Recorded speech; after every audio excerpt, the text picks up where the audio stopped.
Hello বন্ধুরা, আপনারা সকলে কেমন আছেন? আশা করি সকলে ভালো আছেন।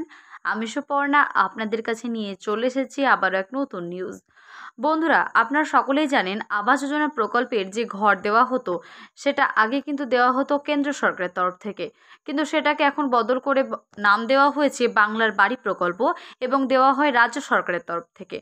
তবে এখনো পর্যন্ত যাদের সম্পূর্ণ বাড়ি নির্মাণ হয়নি বা বাড়ি নির্মাণের পর আপনাদের কি কি কাজ আছে সমস্তটা আজকে জানাবো এই ভিডিওর মাধ্যমে।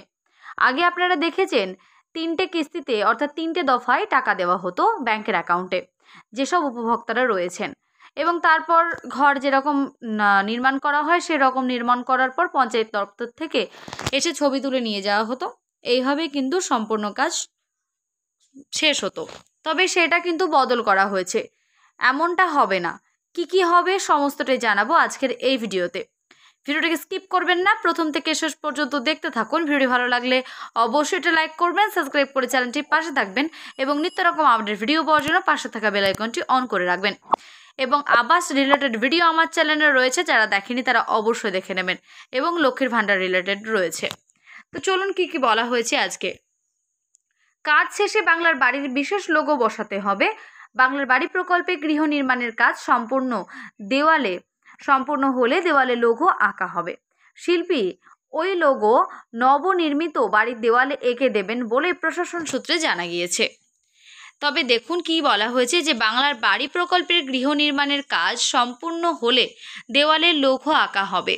শিল্পী ওই লোগো নবনির্মিত বাড়ির দেওয়ালে এঁকে দেবেন বলে প্রশাসন সূত্রে জানা গিয়েছে। ইতিমধ্যেই রাজ্য সরকারের তরফে জেলায় জেলায় ওই বিশেষ লোগো পাঠিয়ে দেওয়া হয়েছে। গোলাকৃতি ওই লোগোর বাইরে ও ভেতরের দিকে বড় বড় করে লেখা আছে, পশ্চিমবঙ্গ সরকারের সম্পূর্ণ নির্খরচায় বাংলার বাড়ি গ্রামীণ।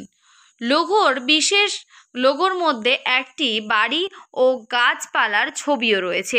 সাদা ব্যাকগ্রাউন্ডের ওপর নীল, সবুজ ও কালো রঙের লোগোর জন্য ব্যবহার করা হবে। লোগোর ঠিক নিচে লেখা হবে উপভোক্তার নাম ও আইডি নম্বর।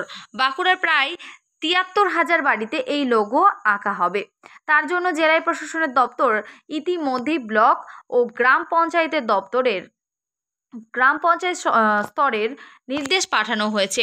বাঁকুড়ার অতিরিক্ত জেলা শাসক, জেলা পরিষদ তথা বাংলার বাড়ি প্রকল্পে দায়িত্বপ্রাপ্ত আধিকারিক রোহন লক্ষ্মীকান্ত যোশী বলেন, আমরা লোগো পেয়েছি, তা বাড়ির দেওয়ালে আঁকার ব্যাপারে রাজ্য সরকারের তরফে বিশেষ নির্দেশ SOP দেওয়া হয়েছে, সেই মতো পদক্ষেপ গ্রহণ করা হচ্ছে। উল্লেখ্য, প্রধানমন্ত্রী আবাস যোজনার আওতায় তৈরি বাড়িতে উপভোক্তা ও তহবিল সংক্রান্ত তথ্য লেখার ব্যাপারে কেন্দ্রীয় সরকার একবার নির্দেশ দিয়েছিল। ওই সময় গৃহ নির্মাণের প্রকল্পের তৈরি বাড়িতে বাংলার আবাস যোজনার লেখা নিয়ে বিতর্কের সূত্রপাত হয়। তারপর কেন্দ্র বরাদ্দ বন্ধ করে দেয়। রাজ্য সরকার নিজের টাকায় বাড়ি তৈরি করে দিচ্ছে। 2 দফায় রাজ্যের তরফে ১,২০,০০০ টাকা করে উপভোক্তাদের দেওয়া হয়েছে।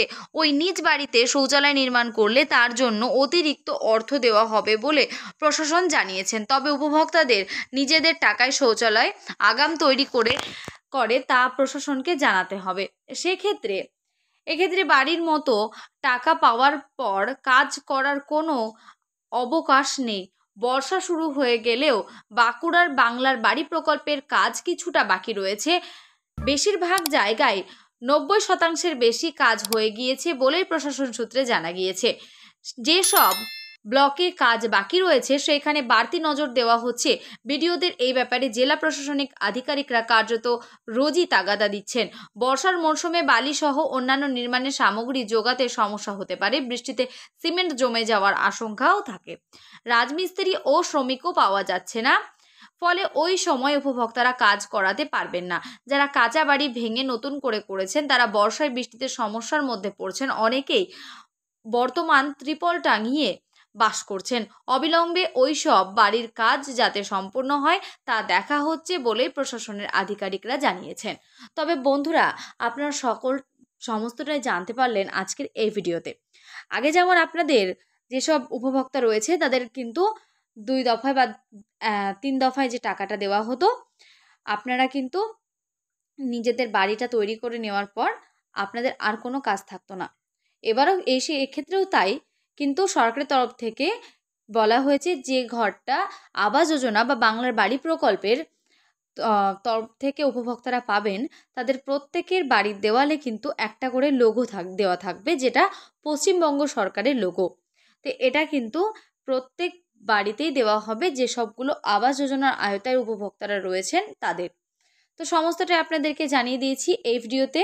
এবং আরও একটা কথা বলে রাখি, যারা শৌচালয় করতে চান তারা কিন্তু আবারও আবেদন করতে পারেন। সেক্ষেত্রে সরকারের তরফে আবারও নতুন করে টাকা দেওয়া হবে শুধু শৌচালয় করার জন্য। তো আপনারা যারা আগে থেকে শৌচালয় তৈরি করে নিয়েছেন তারা কিন্তু পুলিশ আধিকারিকদেরকে জানিয়ে দেওয়া দরকার, বা আপনাদেরকে জানাতে হবে। সমস্তটাই আপনাদেরকে জানালাম এই ভিডিওর মাধ্যমে। যদি কোনো সমস্যা থাকে অবশ্যই কমেন্ট বক্সে জানাবেন, আমি তার উত্তর দেওয়ার চেষ্টা করব। দেখা হচ্ছে নেক্সট কোনো ভিডিওতে। ভালো থাকবেন, সুস্থ থাকবেন, নমস্কার।